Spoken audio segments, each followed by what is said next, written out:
On est attaqué.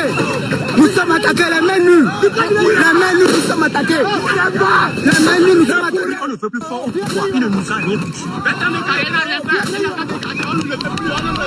Les peuples togolais n'en peuvent plus avec ces dirigeants.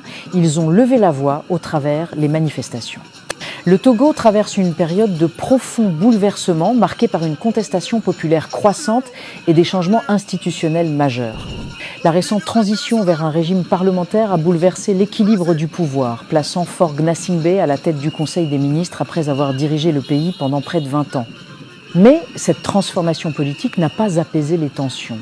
Bien au contraire, elle semble avoir ravivé les frustrations du peuple qui se soulève aujourd'hui contre un pouvoir jugé autoritaire et une liberté d'expression de plus en plus menacée.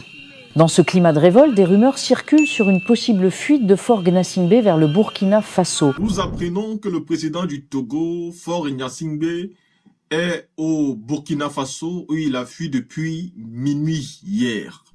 Alimentant les spéculations sur une crise politique profonde. À Lomé, les manifestations s'intensifient, portées par la colère contre une gouvernance décriée et l'arrestation du rappeur Amron, qui avait récemment dénoncé la gestion du pays sur son compte TikTok. Son interpellation est perçue par la population comme une tentative de museler les voix dissidentes.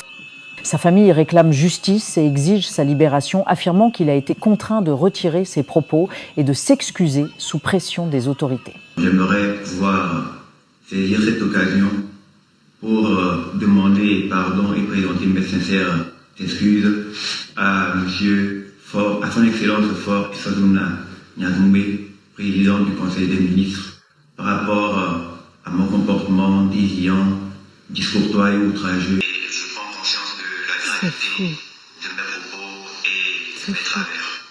C'est une pression qu'on a mise sur mon fils pour qu'il puisse parler. À le voir, c'est comme il est en train de lire le message qu'on a écrit de lui.